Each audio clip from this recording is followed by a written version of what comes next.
I never imagined that one ordinary Tuesday afternoon would become the day I questioned everything I believed about my marriage. My wife, Victoria, was the CEO of one of the fastest-growing technology companies in the city. She was brilliant, admired, and constantly surrounded by powerful people.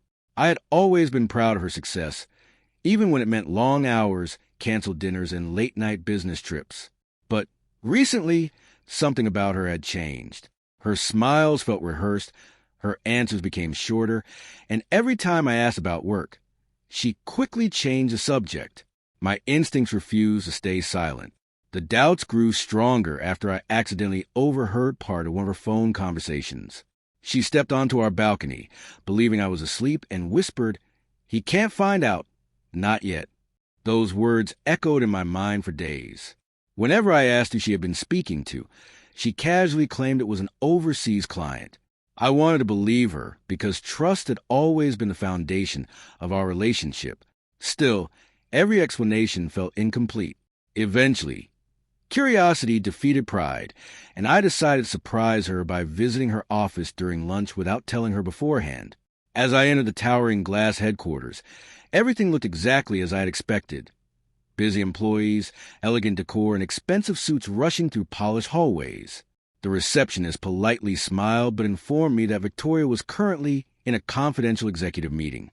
Since visitors weren't allowed upstairs without permission, I thanked her and walked toward the lobby cafe to wait. Before I could sit down, an older security guard quietly approached me. He looked at my face for a few uncomfortable seconds before asking in a surprisingly serious voice, "Sir, are you really Mrs. Victoria Carter's husband?" I smiled politely and answered yes, expecting him to ask for identification. Instead, the man's expression became even more uncomfortable. He lowered his voice and glanced around to make sure nobody was listening. "Sir, I don't usually interfere in employees' personal lives," he whispered. "But if I were you, I'd stop believing everything people tell me." My heart immediately began pounding. Before I could ask what he meant, another guard walked past us, forcing him to step back and pretend the conversation had never happened. But his strange warning refused to leave my mind. I waited nearly an hour before Victoria finally appeared from the executive elevator.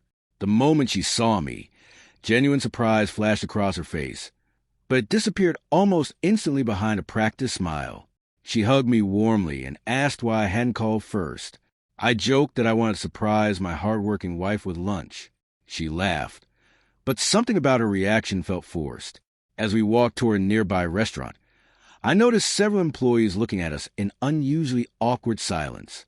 One woman even looked away the moment our eyes met, as if she knew something I didn't. During lunch, I carefully watched every word Victoria spoke. She appeared relaxed, yet tiny details betrayed her confidence. Her phone vibrated repeatedly, but instead of checking the screen openly like she always had, she flipped it upside down. When I casually mentioned meeting one of the security guards downstairs, I noticed her hand freeze around her coffee cup for barely a second before she recovered. "Those guards gossip too much," she said with a nervous laugh. "Don't pay attention to anything they say." Her answer came far too quickly, making my suspicion grow even stronger. That evening, I couldn't stop thinking about the guard's mysterious warning or Victoria's unusually defensive reaction. Around midnight, while she slept peacefully beside me, my phone suddenly vibrated with a message from an unknown number. There was no greeting, no explanation, only a single sentence that instantly sent a chill through my entire body. "If you truly want to know why the security guard warned you, come to the underground parking garage tomorrow at exactly 7:30 p.m. Come alone and don't tell your wife." I stared at the screen for several minutes, realizing that whatever truth awaited me might change my marriage forever. The next evening, I parked 2 blocks away and walked toward the company's underground garage, arriving exactly at 7:30.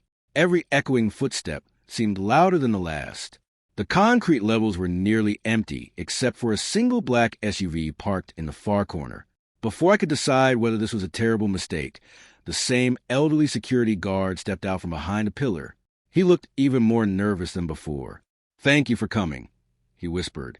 "I don't have much time. What I'm about to tell you isn't about an affair. It's about something much bigger."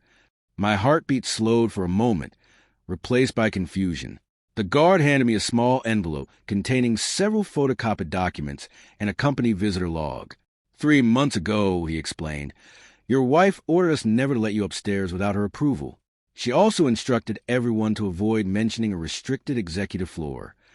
My stomach tightened as I scanned the papers. Before I could ask another question, he pointed toward the elevator. Go to the 22nd floor. She'll be there in 10 minutes. But promise me one thing. Watch everything before you say a single word. Then he quietly disappeared into the shadows, leaving me alone with questions that felt heavier than the envelope in my hands. The private elevator opened onto a silent executive hallway, unlike any other floor in the building. Through a glass conference room, I saw Victoria standing beside the board of directors. Across the table sat a gray-haired man, whose face looked strangely familiar. Hidden behind a wall, I listened as one director said, "If your husband learns who he really is before the acquisition is complete, everything falls apart." My pulse exploded. Victoria answered calmly, "I know. That's why I've kept him away from this office.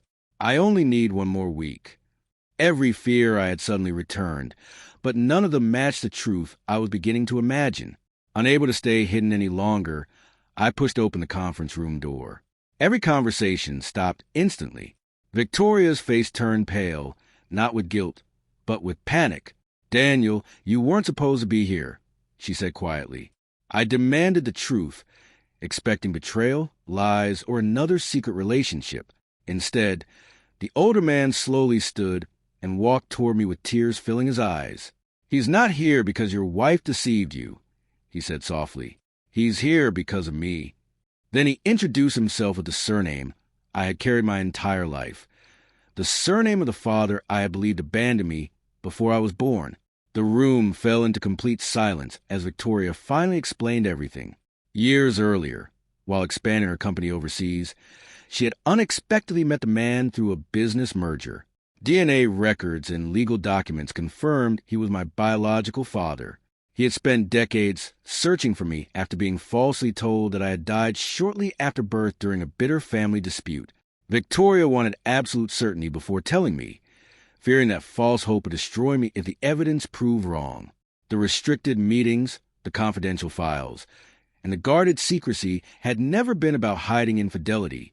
They were about protecting the most life-changing truth of my life. I felt anger, relief, heartbreak, and gratitude all at once.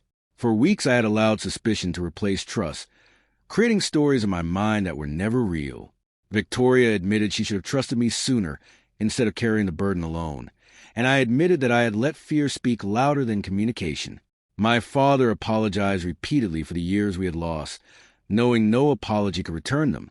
That night, the 3 of us left the office together, not as strangers connected by secrets, but as people finally connected by truth. The mystery that nearly destroyed my marriage unexpectedly gave me back a family I never knew I had. Months later, life looked completely different. My relationship with Victoria became stronger because we stopped protecting each other with silence and started protecting each other with honesty. I slowly built a relationship with my father, discovering shared memories we never had the chance to create, and making new ones instead. As for the elderly security guard, I visited him one afternoon simply to say thank you. He smiled and said something I'll never forget. Secrets don't always hide betrayal. Sometimes they hide miracles, but only trust can reveal the difference. Walking away from that building, I realized the greatest threat to my marriage had never been another person. It had been the stories I allowed fear to write before the truth had a chance to speak.